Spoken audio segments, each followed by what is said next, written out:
Hello, hello, hello, beautiful people. Welcome back. Let's read something. The parties have been made aware of a private criminal complaint or public criminal complaint made by relator, officer in an agency, or several such persons. See attached agency ROI complaint summary abstract. The agency has been challenged directly pursuant to the APA, Administrative Procedures Act. I presume this is, and its local counterpart or equivalent, First Amendment U.S. Constitution restriction against harmful commercial speech and records that are inaccurate, found in adverse decision of governmental agencies and those agencies that are subsidies and receives funds from the federal government or use matching system that trace back to federal files and database such as the one at issue here. All presumption is formed and made which cautions that the criminal complaint lodged as a presentation of the factual allegation in an agency proceeding and record file which is challenged hereby preliminary to all of the matters timely and retroactively applicable. The other side's own conduct restricted and restrained the undersigned from ascertaining and availing himself of the exercise of the right complained of being violated or taken away herein.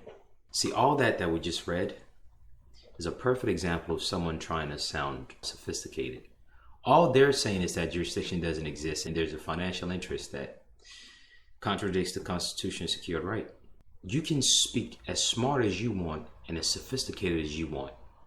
All those would just be a bunch of banter, a bunch of musing, a bunch of words on a piece of paper that's taking up space. In the past, we went over the 4 stages of evidence. In this video, we're going to go over the 3 main hierarchies of evidence. Not the stages of it, but the hierarchy.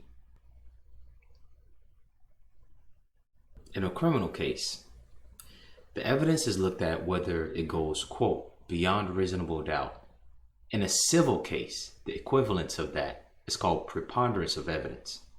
But then there's something else right in the middle, which they call clear and convincing evidence.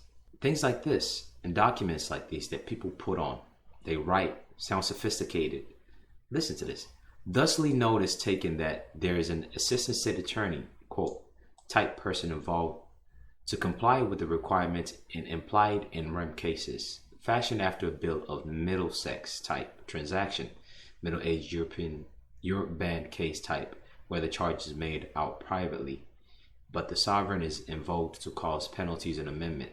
Then the farce is dropped without any proof that there ever was a peace, dignity, or law of the sovereign involved at all. Meanwhile, the bill was generated, default presumed, and once held in a form of administrative default. Further, the parties are aware of Supreme Court law clarifying the panel statute such as those stated and cited here gives rights to impose law or debt against the charged party in favor of the party indicating the statute. All this right here is someone attempting to sound like they can speak legalese, sophisticated, and to tell the other party that, look, I know history about how court is. If what you put on a piece of paper does not assist you be free or to be victorious, you are wasting time. All these things that this man or woman has written down on this piece of paper does not bear preponderance of evidence, does not go beyond reasonable doubt as any form of evidence, and is not clear and convincing in order to make the point come across to anyone reading it. All they've done is simply enlighten the other party reading it that, hey, look, I can put words together and I can combine words that are common that make sense. I can put them together just to describe something simple that I could have said in just one sentence. Even worse, all this that's in this document is about 40-something page long. All this that's in this document had no actual preponderance of evidence. If it was a civil case, preponderance of evidence applies to civil situation. It had no evidence that's beyond reasonable doubt, which applies to criminal case. And it is not clear and convincing, which applies to both civil and criminal. So let's go over the foundational principles of what you need to focus on whenever you're constructing your papers, or at least what is looked at in order for whatever it is that you put in, all those bill of particulars template people put in, all those 1096 IRS forms and all the other stuff that people find and just put in court cases, just so they could realize it does them no good when it's too late. Those do not assist you in any way. We're going to go over three things. The first is evidence that goes beyond reasonable doubt, which is applicable to criminal matters. Second is preponderance of evidence, which is applicable to civil case. And third is clear and convincing evidence, which is applicable to both civil and criminal presumptions. If you don't have within the scope of your mind when you start to type things, or when you begin to use templates for any given matter, if you don't have the scope of your mind these things, all you're doing is just typing words on paper that they're going to look at, throw in the trash, and just keep continuing the case so that you can keep throwing them more template, and once you've exhausted it, they'll railroad you. Evidence that's beyond reasonable doubt. Beyond a reasonable doubt is a legal burden of proof. Meaning whatever it is that all that trash you're saying on a piece of paper, you can talk trash. There's nothing wrong with it. But can you back it up? When it comes to criminal claims, whether it's you bringing it against someone or you trying to say no, whatever this criminal supposition is, whether it's quasi or actual, whatever the situation is, there's a burden of proof involved. And you have to have the scope of this in your mind. In a criminal case, they call it evidence that goes beyond reasonable doubt. You have to have these principles in the frame of your mind as you construct it against them as a defendant or a plaintiff. Beyond a reasonable doubt is a legal burden of proof. Talk all the stuff you want. Like this. All the sophisticated words constructed carefully to sound smart. Talk all this. But if you're not making reference to an exhibit and actually showing something, if you're not making reference to a material fact or material evidence, and you're not introducing it through judicial notice, and you're not moving to be heard regarding that to enforce due process, so that they don't just arbitrarily rule against it, you're not present. If you're in a criminal supposition, the evidence that you're presenting is not beyond reasonable doubt. All it's just a bunch of mashed up words that even makes no sense. Beyond a reasonable doubt is a legal burden of proof required to affirm a conviction in a criminal case. In a criminal case, the prosecution bears the burden of proving that the defendant is guilty beyond all reasonable doubt. This means that the prosecution must convince the jury that there is no other reasonable explanation that can come from the evidence presented at trial. In other words, the jury must be virtually certain of the defendant's guilt in order to render a guilty verdict. The standard of proof is much higher than the civil standard called, quote, preponderance of the evidence, which only requires a certainty greater than 50%. In other words, in criminal cases, the presumption here is that due process is being afforded according to the Constitution. Therefore, the ones who's going to act as a judge are the juries. And in order for them to conclude that someone is actually guilty of some type of criminal act called a guilty verdict, that's their conclusion. Their decision that, okay, this guy is guilty of a criminal act, or this lady is guilty of a criminal act. The evidence is presented either by you if you're the one prosecuted, or if you're being prosecuted against, that evidence must be beyond reasonable doubt. So now, if all you have on a piece of paper is just you talking all this trash, page after page after page after page, and even if you're going to talk trash on a piece of paper, let it be succinct. Let it relate to the matter rather than something else completely different. Some words and trying to educate somebody about some history. No one cares. You're digging your own grave when you construct documents like this.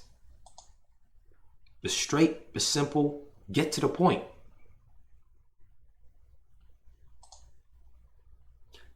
For criminal situations, it's called preponderance of evidence.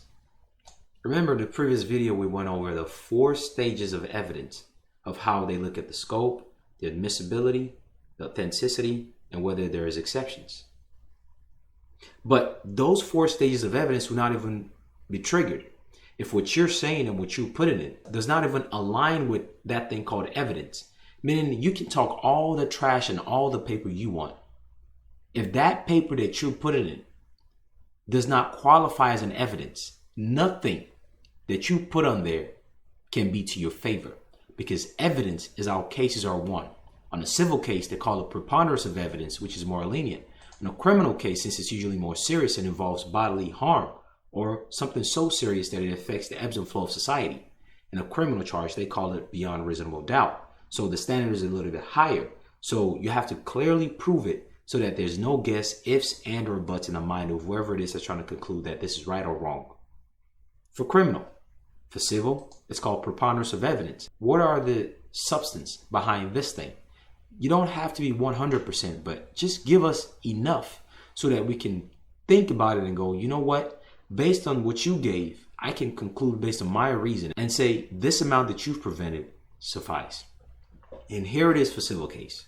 Preponderance of evidence is one type of evidentiary standard, one type used in a burden of proof. In other words, if you're talking trash as a plaintiff or defendant, if you're talking anything, you have a burden to prove it. Have you ever heard people having conversation and the other party says, you know what, prove it? At law and equity, it's called burden of proof. In a criminal instance, it's called an evidence beyond reasonable doubt.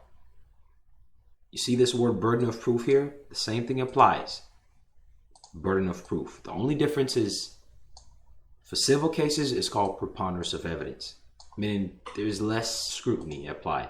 Remember, it is always mentioned here that standards, tests, and elements are the core of anything that you're saying, whether it's a right that you're claiming or whether it's something that you're trying to say is right or wrong. Whatever it is, standards, tests, and elements. And then it is always mentioned here that evidence is the backbone of everything and anything. And because of those two things, the standard, test, and elements, and evidence being the backbone, evidence have standards. The standard of element in criminal cases is called preponderance of evidence. The standard of evidence in a criminal case, meaning the standards we're going to use to determine whether this thing even exists before we even go to the different 4 stages of admitting it, of seeing if it's self-authenticating, of seeing if it's exception, etc., etc. The first basic core standard of it. And in some cases, they use other things like substantial evidence, credible evidence. And these terms are actual terms, just like preponderance evidence, substantial evidence, credible evidence. And this thing called probable cause. Probable cause is a type of evidentiary standard. A lot of people that go on about probable cause, constitution, probable cause, you ask them, beyond that verbiage of what you think probable cause is, why is it there? They're not going to be able to tell you that it's an evidentiary standard. Just like preponderance of evidence, just like clear and convincing evidence, just like substantial evidence, just like evidence beyond reasonable doubt, that thing called probable cause as a type of evidentiary standard. Preponderance of evidence is one type of evidentiary standard using a burden of proof analysis. Evidentiary standard, it's a standard. Remember, standards, tests, and elements are how you qualify things to state a claim, either as a defendant or plaintiff. Under the preponderance of evidence, the burden of proof is met when the party with the burden convinces the fact finder, this could be a jury or the acting judge, bench trial or trial by jury, that there's a greater than 50% chance that that claim is true. The other 50%, we're based on the reasoning of the other party. So for civil cases, they're more lenient. This is the burden of proof in civil trial. So all these people that want to throw people in jail, do you have evidence that's beyond a reasonable doubt? Meaning it's absolutely concrete that this man has done something, or this woman has done something that makes them deserving or worthy of going to jail. And that thing that you're going to bring as satisfying your burden of proof, aka your evidence, the certainty of it must be greater than 50%. In civil matters, it's more lenient. In Karch versus Karch, The Superior Court of Pennsylvania noted that, quote, the preponderance of evidence is defined as the greater weight of the evidence, i.e., to tip a scale slightly, just slightly, meaning if it's just 0.1 or 1%, more than 50% to make anyone go, maybe it's right, maybe it's wrong. It's a little bit more right than wrong, just a little bit. So, you know what? We'll consider and classify it as evidence. Okay, now we're going to go to the 4 stages of evidence. Before that, there just has to be just a little bit more than 50%. Whereas in criminal, it has to be beyond doubt, and then you have to be on point. For civil, it has to be just a little bit more. You don't have to really be on point, but it still has to make sense. All this crap people write on paper makes no sense. It's not relatable to the matter in any way. And if it is, it's just someone trying to show someone that, hey, look, I know something. If you don't care enough about your life, your time, your energy, beyond just wanting to show someone that you know something or lash it out someone, you're still fooling yourself. Quote, preponderance of the evidence is defined as the greater weight of the evidence, i.e., to tip a scale slightly, as the criteria requirement for preponderance of the evidence. Similarly, in another case from Pennsylvania, the court held that preponderance of the evidence is such evidence as leads a fact finder to find the contested fact to be more probable than its non-existence. Meaning, you know what? We'll even help you. We'll start from the point of non-existence, just so long as you prove that it's more probable. Now, here's the third one. It's called clear and convincing evidence. Quote, clear and convincing evidence is a medium level burden of proof. We're still in the standard of evidence now. Just to recap, there's standards of evidence. There are a couple of them, but the 3 main ones, specific to the type of case. For criminal one, the standard is called evidence is beyond reasonable doubt. For civil one, the standard is called evidence with preponderance of evidence. In some case, they use the term evidence with probative value. There's another one called clear and convincing evidence, which is another type of evidentiary standard that one has to prove or meet in order for an evidence to begin to be considered as being admissible, as being authentic, etc., etc. Clear and convincing evidence is another one, which is the medium. So evidence is beyond reasonable doubt is all the way at the top when it comes to the strictness and the requirement of proof. Preponderance of evidence is a little bit at the bottom. Then you don't really have to prove that much, but just show enough. And right in the middle is something called clear and convincing evidence. There's a burden of proof which must be met for certain convictions, aka judgments, or judgments. The standard is a more rigorous to meet than preponderance of the evidence standard, but less rigorous standard to meet than proven evidence beyond reasonable doubt. The standard is a more rigorous to meet than preponderance of the evidence, which is at the bottom for civil case standards, but less rigorous standards to meet than proven evidence beyond a reasonable doubt, which is at the top for criminal. The clear and convincing evidence standard is employed in both civil and criminal. This is what Rule 8 is predicated upon, whereby they tell you have to make a clear, plain statement. Most people don't make clear, plain statements. Most people would just go on and on trying to show someone that they know something.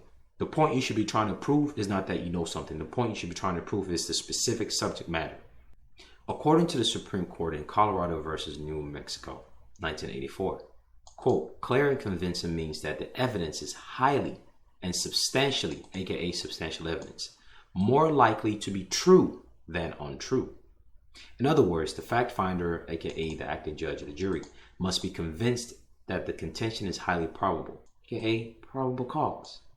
Do you see these words? States vary with regards to which standard of proof they require. However, claims which involve fraud, wills, and withdrawing life support will typically require the clear and convincing evidence standard. So now you're saying they're committing fraud. Do you know what type of fraud? Do you know the standard test and element involved in a different type of fraud? And now once you really figure that out, do you have evidence that backs those up? And then once you say you have those evidence, do you know what a clear and convincing evidence is? to qualify that evidence of what you're saying that specific type of fraud is, and how to even make it admissible. For example, some courts have held that enforcement of a gift causa mortis required a clear and convincing showing that the gift occurred during the decedent's lifetime.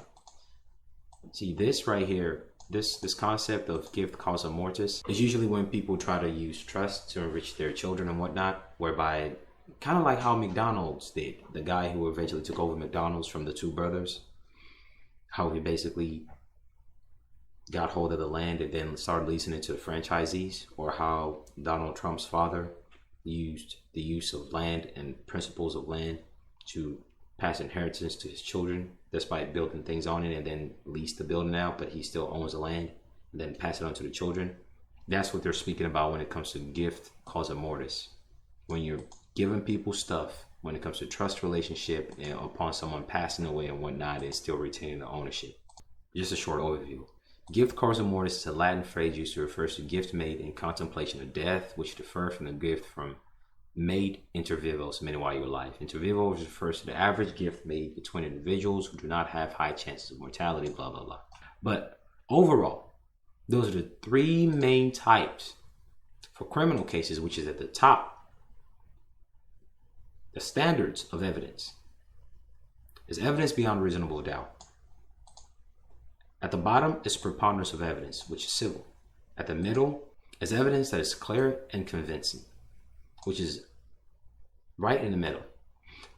But in between this middle part called clear and convincing evidence and the preponderance of evidence at the bottom, and in between this clear and convincing evidence and the one at the top called the evidence beyond reasonable doubt, are other ones like reasonable suspicion, which we've went over, credible evidence, which is criminal related, probable cause, which a lot of people know about, beyond evidence beyond reasonable doubt, we went over that. Substantial evidence, we slightly went over that, and we speak about that.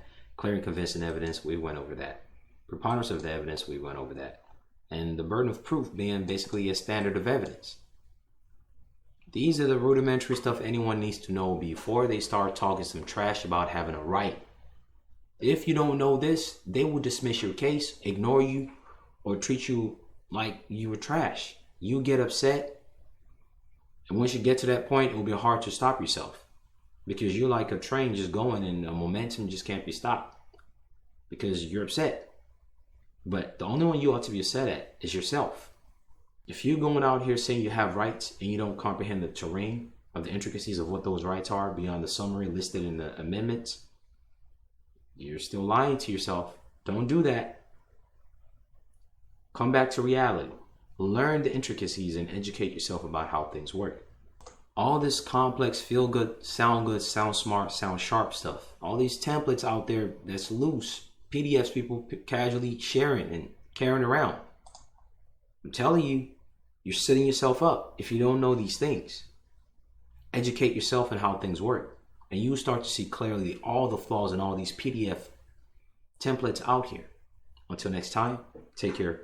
Best of luck. Beautiful people, I'm inviting you to join my Patreon page. The things we speak of over there are basically synonymous with webinars, each videos, when it comes to the quality of information and the actual aspect of it compared to the one here on YouTube. We speak about residual income and how to sue people, make residual income if you're willing to do that. We speak about tort and garnishment, remove the speculations of maritime lien. We speak about banking, express trust, all the intricacies that are important. We speak about trust-related matters, different types of trust, how to actually function in commerce. We speak about the intricacies of how to actually do the W-8 ban and what makes it foreign, what tax treaties are, the stuff people won't tell you about. We speak about things of spiritual nature. We speak of child support, the intricacies of it, how it's all property right, and how cloud of legality is brought to life. Exactly how they do it and how you tackle that beyond speculation. We speak about how laws are made and how it's applicable or not, the intricacies according to the Constitution. We speak about the truth of what most people are fearful and speculative about. We go over the elements of the things that people need to know when they make claims to sue people to make money, either criminally or civil. When it comes to substantive right, we speak about the venue and the playing field that a lot of people don't know that they're stepping into. If you don't know the venue and the playing field you're stepping into, you're in for a world of hurt. We clarify misconceptions. We speak about the intricacies of things we speak here on YouTube, but more in details on Patreon. Basically, stuff that are on YouTube are synonymous with things that are for the birds. One on the Patreon are the premium quality things. In the past, we went over IRS manuals in different ways when it comes to the Express Trust 98 number. We went over the intricacies of mortgage, land, title. We went over issues with things like driver's license and the treaties that are the solutions for it based on examples of my own first-hand knowledge and experience. Speaking about trust-related matters, more on child-related issues. We discuss other aspects of things. We discuss how to really come in as a natural person and the fact that there are actually tools that pre-exist that are meant to be used. A lot of people say, well, don't use this, don't use that. Well, do you know that the same thing you're running away from is actually the solution? And do you know that's one of the ways and your first step to actually garnish it? We speak about the intricate details of discharge. We speak about things of reality that goes over people's heads. More in discharge, we speak about the functionality of spirituality and cosmology and astrology and how you can actually put it to use. We speak of the what, why, and how, and the importance of a foreign trustee and the resident status. We speak about spiritual things when it comes to plant, the functional aspect of it. We speak of the language of the difference and the truth of legislative fact compared to adjudicative fact and what it really means when it comes to judicial notice. We speak about the lunar mansions, how to put them to use. We speak about tort, U.S. Marshal Service. We upload documents and treaties, original certified copies. Tax evasion. We show the IRS manual that shows the difference between tax evasion and tax avoidance. We go more in about how to actually make your own pocket bigger in commerce. We show the videos and experience that I have when it comes to discharge and the explanation of it. We show elements and details. We speak of the things relating to holding people liable. Speak about the different intricacies of how these entities are used against you and how you ought to use it and to know the playing field. A lot more that a lot of people are seeking but will not find. Again, each of these videos are synonymous to webinars of their own. We speak about how to get rid of statute of limitation. Most people's remedies, they say, are barred by statute of limitation, but there's a way out to that. We speak about how child supports are private and how and why they want to charge you thousands of dollars for some transcript, how to nip that in the butt, and a different aspect of it in great details and in great increments. Speak about the intricacies of fraud, how to prove it, the different types and the elements to it. Speak about tort. Speak about speak about trust. Speak about the subtleties of invoking equity and how to structure your document, and so on and so forth. Speak about private right, the incorporation doctrine, how people use UCC 1-103207-308, how that really doesn't actually preserve your right, contrary to the speculation that a lot of people throw around, and that your solution is actually in plain sight beyond the volatile and immutable UCC, which, by the way, the UCCs are also copyrighted. We speak about spiritual things in nature, how to use flame, and the functional aspect of beyond make-believe. I show my own first-hand experience in Chancery Court, and so on and so forth, and a lot more to come. Till next time, take care. Best of luck.